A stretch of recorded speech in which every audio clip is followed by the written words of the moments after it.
Welcome to another episode of Sports in the Mitten, powered by Mr. Spots in Ann Arbor. I'm your host, Adam Biggers. Follow me on Twitter at AdamBiggers81, and you can read my personal blog, the Free Agent blog, at adambiggers.wordpress.com. The link's on my Twitter bio. Want to thank everyone for joining me today. We're going to talk about, there's a game this weekend. I don't know if you guys have heard about it or not. Kind of an important game, big game. Not only for Michigan, not only for Ohio State, but it's one of the most storied rivalries in sports, not just college football. It's one of those games I mentioned earlier this year when Michigan and Michigan State were about to play, and then Michigan State, Notre Dame, the Michigan Notre Dame.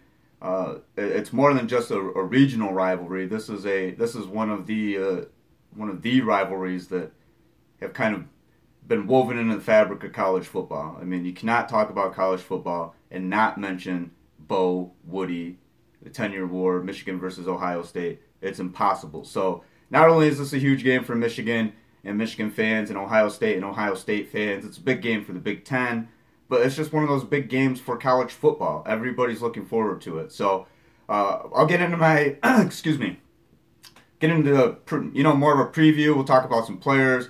Of course, there's the coaching, Jim Harbaugh and Urban Meyer. I'll give you guys my score prediction. I'll field some questions too. So if you give me a moment, I'll go ahead and tweet the live link right now, and we'll get this thing started. I'll hop in the chat room, and we'll get it started. So.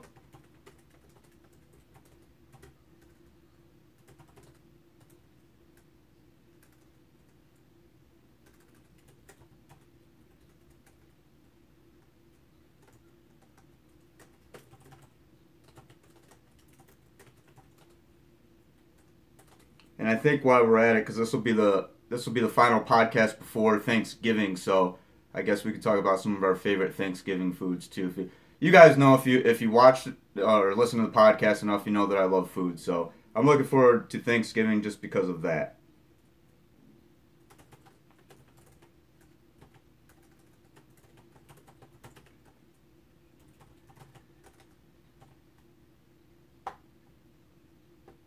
Okay, the live link's up.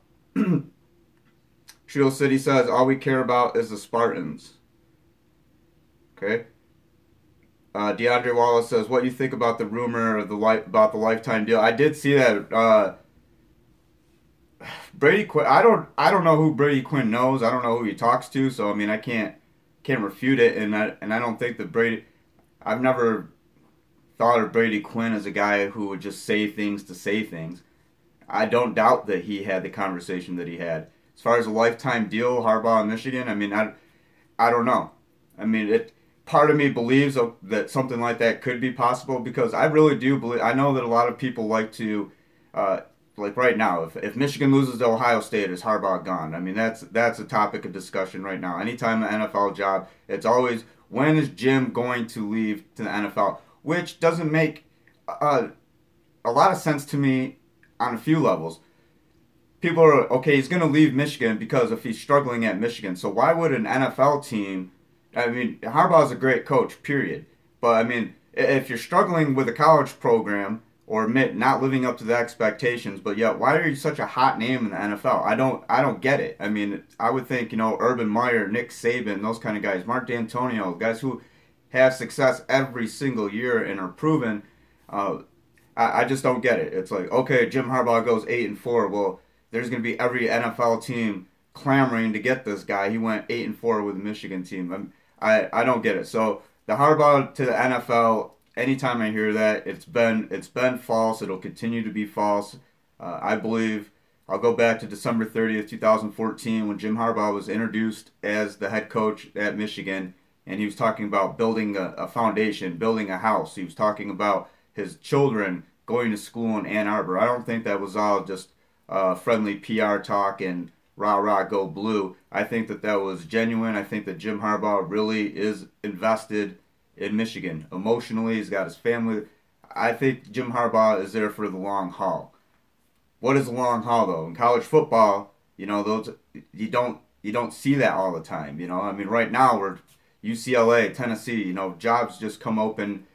Texas A&M, jobs all over the country open up. Oregon, all that. So LSU, I mean, we've seen major coaching changes. So what is the long haul in college football? I don't know, but whatever the long haul is in college football, I believe that Jim Harbaugh is there. So, um, get back to some of those questions here. Taylor Bush, does Michigan have a chance if Brandon Peters doesn't play? Also, if he doesn't play, is Wilton cleared yet? They were waiting to clear Wilton for contact. It's not going to matter who the quarterback is, Taylor. It isn't. I mean, this is Ohio State's game, and I'll get to my score prediction later. But this is Ohio State's game.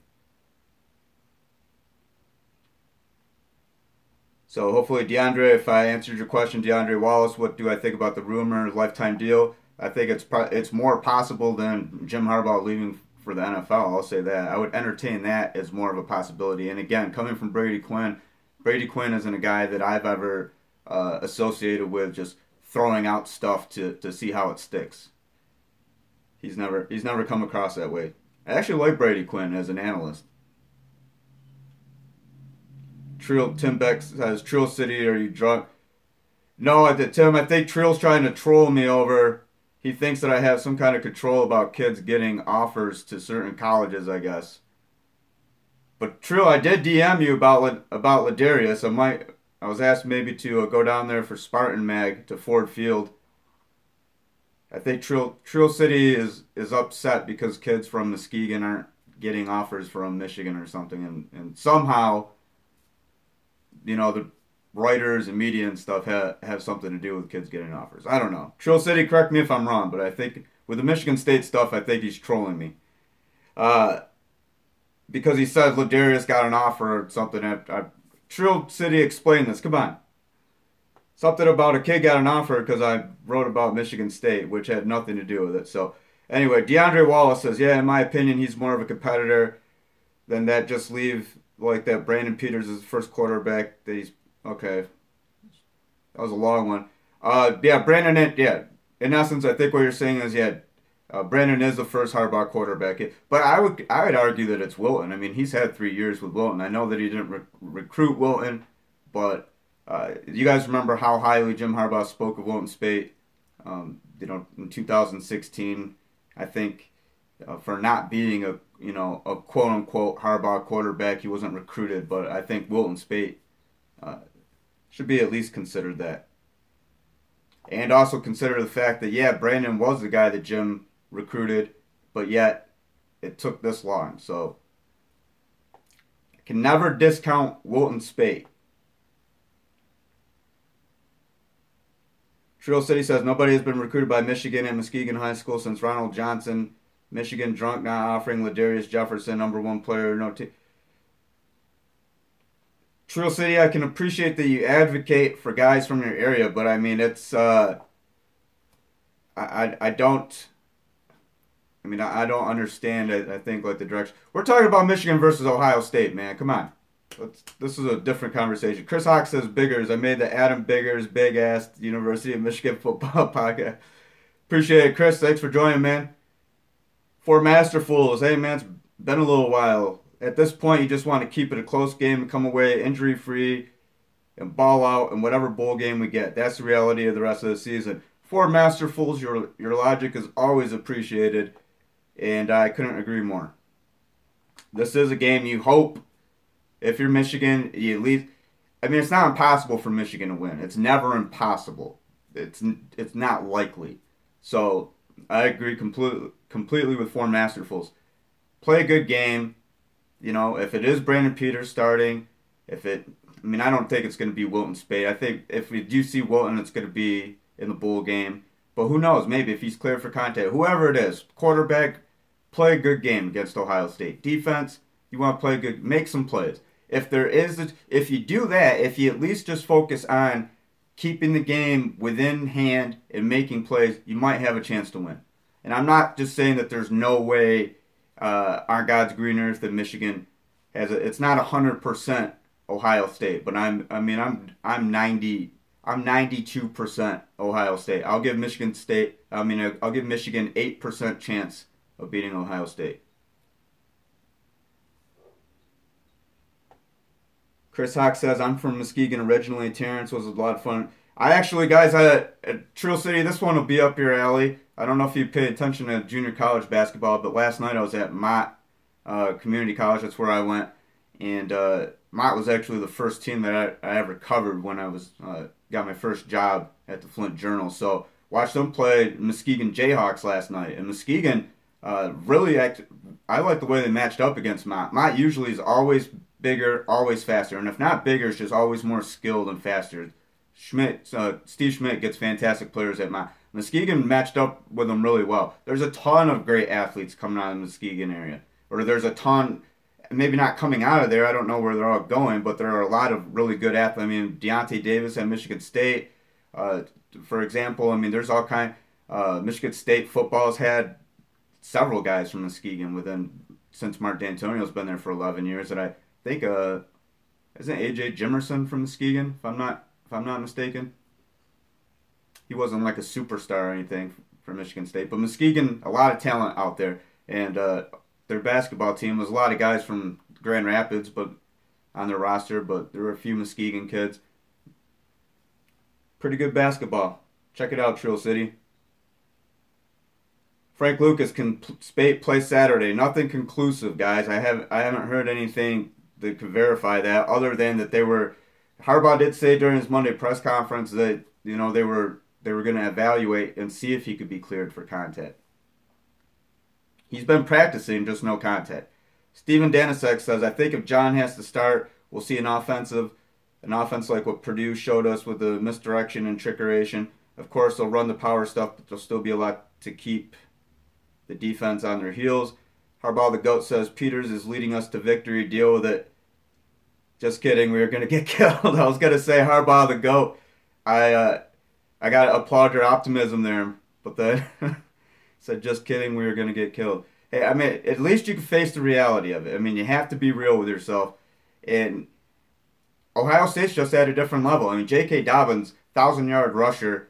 He's like 200 yards away or 150 yards away from breaking Maurice Claret's freshman record at Ohio State. Ohio State has like 266 starts scattered across the offense. Line, receiver, running back, quarterback. I mean, JT Barrett, most touchdowns in Big Ten history. And I know so many people, and JT was a guy, I would jokingly tweet, JT sucks.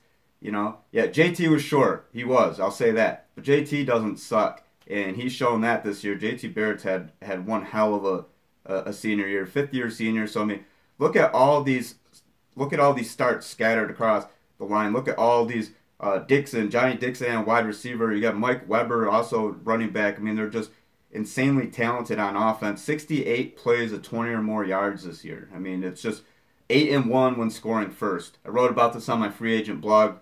Michigan, Jim Harbaugh's approach to defending Ohio State's lethal offense, so give that a look. But yeah, I mean, there are just so many stats, so many numbers that blow you away. But really, the two that I focused on, I think, are the two most important. The fact that Ohio State has 68 plays of 20 yards or more. That's like six. That's like 6 per game, better than 6 per game. And the fact that Ohio State's 8-1 when it scores first. So,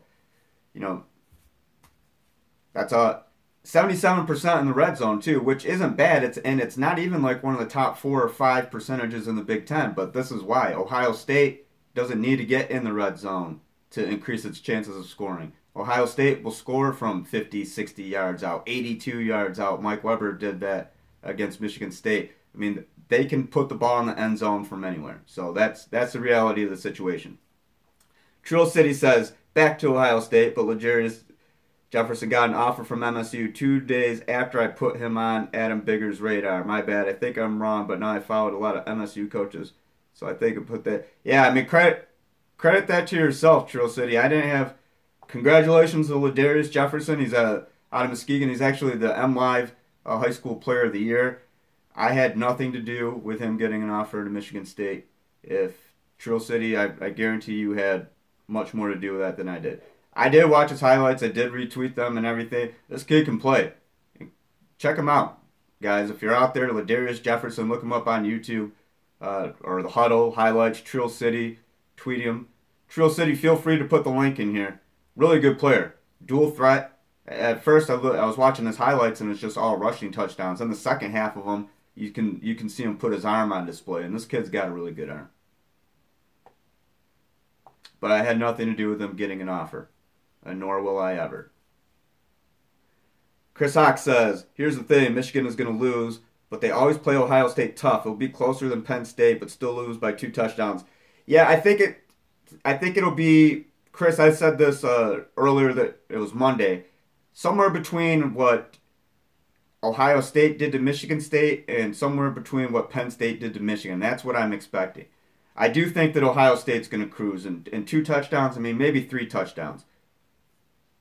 I don't, part of me could see this game being close in 2 ways. Ohio State jumps out quick and Michigan makes it a closer game, or it's a close game, and we're looking midway through the third quarter, and then just all of a sudden Ohio State's speed, all hell breaks loose in the Buckeyes. But I mean, I don't know. There are a lot of scenarios in which I can't even really picture Michigan hanging around for much more than a half. And it might not even take that long. I mean, look, Ohio State got scored. What is it? Got up 21-0 on Michigan State in the first quarter. Michigan did not play very well against Wisconsin's defense. Ohio State isn't Wisconsin's defense, but Ohio State still has a pretty good defense, really good defensive line. Tyquan Lewis, Nick Bosa, those kind of guys. I mean, there's a lot to deal with on both sides of the ball, and I just don't think Michigan's equipped to do it. And this was, I mean, I said the same thing, even if, everything went in Michigan's way. If, the high end of what I thought Michigan could do this year, even if the high end I did not expect, a win against Ohio State.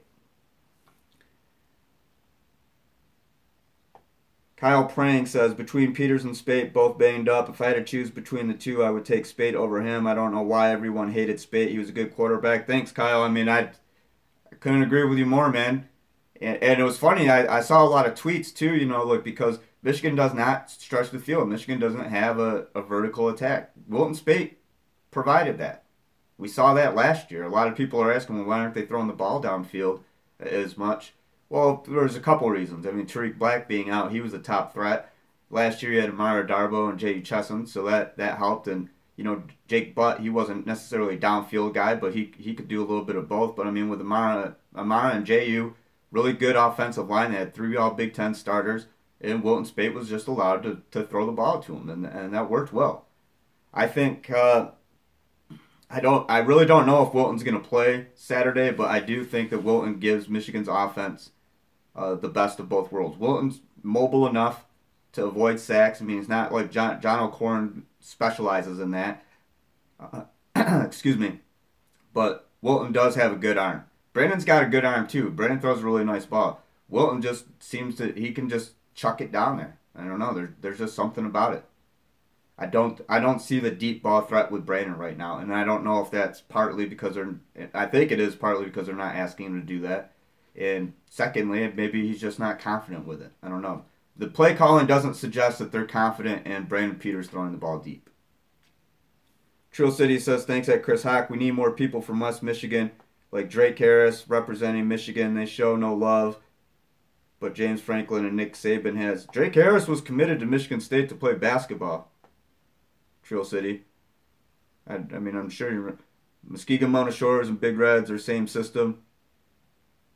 For Masterful says, the only way I see UM winning is if we win the turnover battle and win on special teams, creating short fields for our offense. I can't picture long drives from us. I can't either for Masterfuls. And you want to talk about special teams, can't have another hiccup like they did last week against Wisconsin. That was just...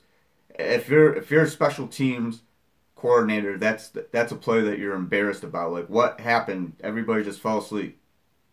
50-yard return, and everybody expected the play to die right there at the 50, and it's like Michigan's punt coverage unit just wasn't interested. And then there they go. Trill City says Damon Knox starting defensive tackle at MSU. Is he from Mona Shores, Trill City?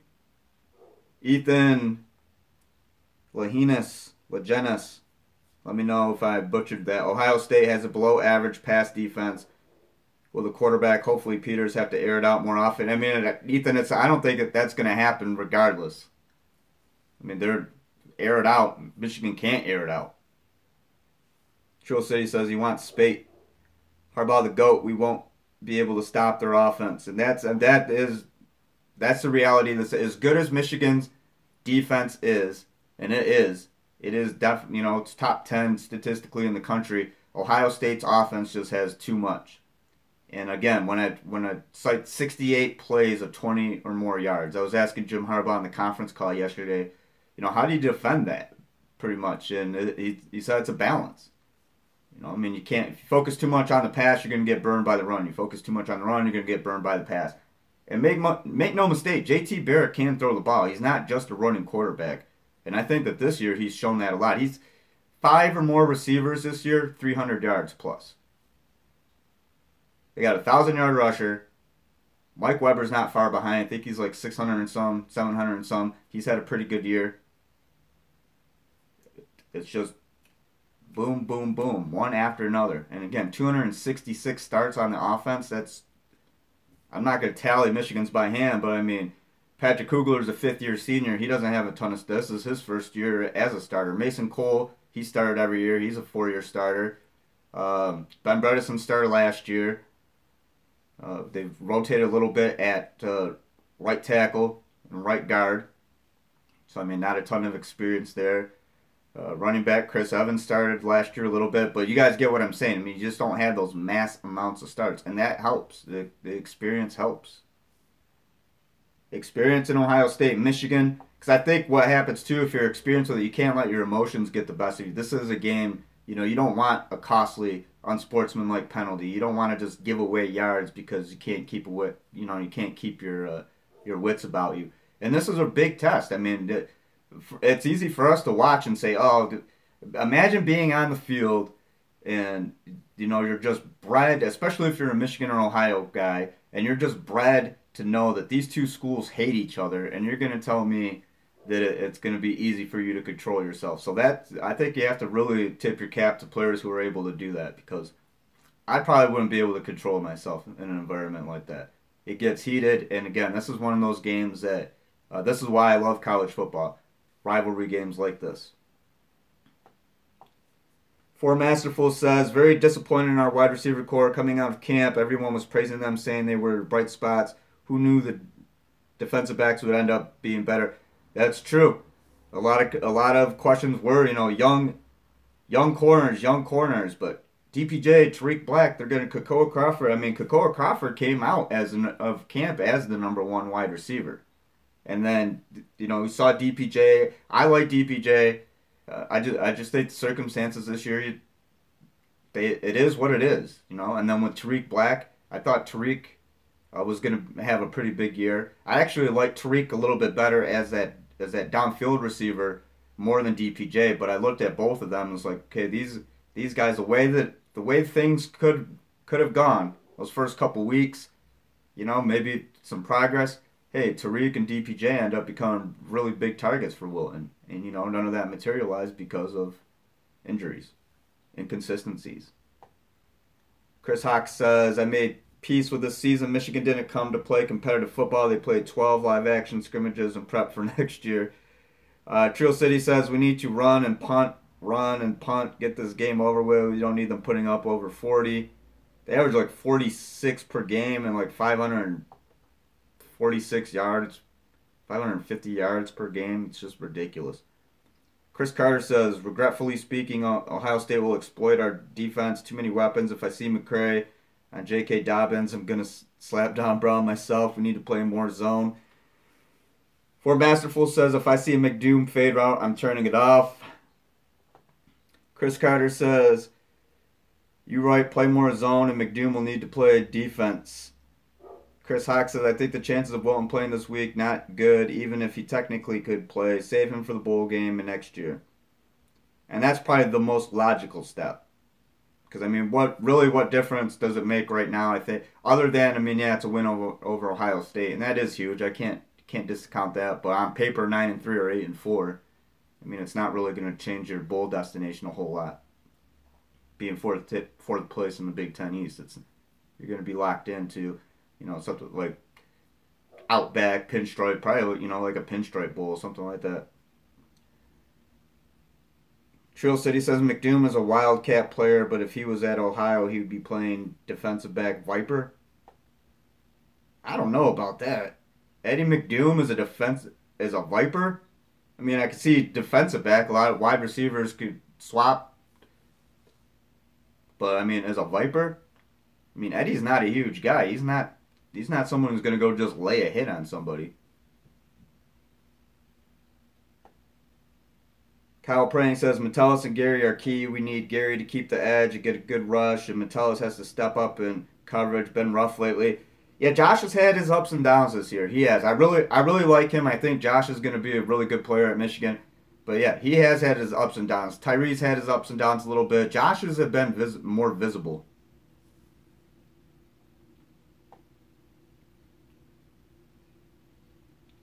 Trill City says, I just feel like our rival classes are retooling faster than we could develop a better balance in the classes. We lost a lot. Eric313 says, Treek Black getting hurt was a huge loss. DPJ is extremely young and raw. I agree on both.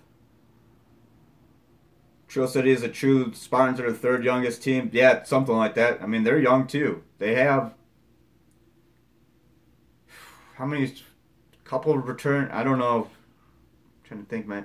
I think they have like two returning starters on defense, and like 3 on offense.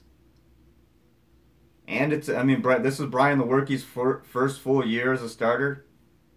I mean, Michigan State's young. I mean, look at it. I mean, the secondary, losing Monte Nicholson. Justin Lane's a first-year starter. Josh Butler, this is his first year playing a big role. Kenny Willekes, the defensive end, this is his first year playing a big role. The Dowell brothers, those guys saw some action last year. I think Aaron may have started a little bit at linebacker. But, I mean, other than that, yeah, I mean, Michigan State's also a very young team. But I think where the difference is when you talk about that is that Michigan State has an established system right now. So they're young. I mean, these guys at Michigan, I mean, they've already had 2 passing game coordinators. It's not the coaching changes. You don't see that at Michigan State. So, and I talked about this with Mark D'Antonio during the conference call on Tuesday. It's just in terms of consistency. He mentioned, you don't see the coaching turnover, and the guys are being taught the same thing over and over and over. So if you're a freshman at Michigan State and you're getting, taught not only by, say you're a linebacker and Mike Tressel's coaching you, and Mike's telling you the same stuff that he's telling that the fifth-year seniors and redshirt juniors and those kind of guys, the same stuff. So when Mike's not around teaching, they're learning from guys who have been taught the exact same thing. It's not older guys who had a different coordinator or position coach and then, mismatch of whatever. So the consistency thing, I think, is, and when Michigan establishes that, then I think that, the youth thing won't really matter so much. I mean, even if we're talking about a youth thing, Michigan's sophomore class, 2016 class, even last year's freshmen made an impact. So, I mean, youth is relative, I guess. Michael Strickler says, Iowa 55, Ohio State 24. If it bleeds, we can kill it. That's one way to look at it. Trill City says Paris Campbell is not good, but they look good at getting guys in space. Paris Campbell's got like 300, 400 receiving yards. He's one of those five guys at Ohio State that have 300 or more receiving yards. Harbaugh the GOAT says 2016 wide receiver class has been terrible. McDoom, Crawford have done nothing, and Nate Johnson got kicked off. Okay, well, that's one example. I'll give you that. And I have expected much more from Kakoa. I have expected much more from Eddie. Joe Justice says, let's talk about the betting line. 13.5 points in Michigan. Does anyone think Ohio State will cover that? Even as bad. I think, all right, it's time. Let's get into predictions, guys. We're going on 30 minutes right now, so I would like to wrap it up soon. Let's get into predictions. I'm going on this one, Ohio State 38, Michigan 14. That's my prediction. I was going to go 42-14, leaning toward that, but I think I'm going 38. 38-14. For Masterful says 31-16. Ohio State. Trail City says, I'm right, you're not, Viper not right for McDoom. I meant like a safety chasing in double coverage. Chris Carter says 42 or 45-10. Oh, Ohio State. Shaking his head. 45-10 at home. That's a waste of a home game. Kyle Prang says this game is huge for next season and will set the tone for a very tough schedule next year at Ohio State, Michigan State, Notre Dame, that stuff. Yes, it is. Joe Justice says, I think it will be a closer game than expected. This game's at Michigan, right? Yes. Michigan had a chance to shut some people up this weekend. Of course, if that happens, Harbaugh won't be throwing his headset. Cameron Clark, hey Adam, hey Cameron. You got in right at the end, man. I'm getting ready to wrap it up here. Throw out your score prediction. I'm going 38-14 Michigan. This is a home game, so the closest one, if you're dead on, the first closest one, tweet them at me. They only count if they're on Twitter, at AdamBiggers81. Tweet your score prediction at me, and if you are right, close, without going over or on the nose, and you're the first one, you'll get a free half steak or half chicken from Mr. Spots in Ann Arbor, 808 State Street, Ann Arbor. MrSpotsAnnArbor.com. So all you have to do is just go in and show Tim or Keith or one of their workers at the register, show one of those guys the tweet, and you'll get hooked up with a sandwich. It's pretty easy. Trail City says 39-21, 37-13. Ohio says Cameron Clark. Kyle Prang 31-20 Ohio State. Joe Justice 24-17 Ohio State.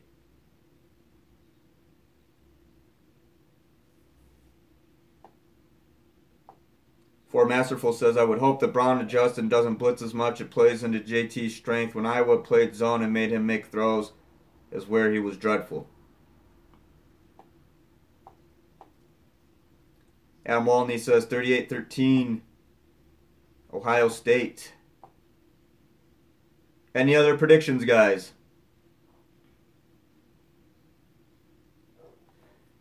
All right, well, I'm gonna call it a day. Again, happy Thanksgiving to everybody. Be safe. I know tonight's a big night. A lot of people go out and all that stuff. So if you do plan to do that, be safe and enjoy your Thanksgiving. I have another podcast probably Saturday evening after the Michigan-Ohio State game. And I'm going to do some preparation. I'm actually getting some stuff together, kind of like a stat pack Michigan-Ohio State. I've been doing a little bit of stat research. A little bit of deeper stat research, so I'll have something on that on my blog. Either that or I'll save it just for the Saturday post game. So thanks to everybody for watching. Again, follow me on Twitter at AdamBiggers81. Check out my free agent blog. The link's on my Twitter bio. Please like, subscribe, share this YouTube channel, and find Sports in the Mitten on Facebook. Just search Sports in the Mitten.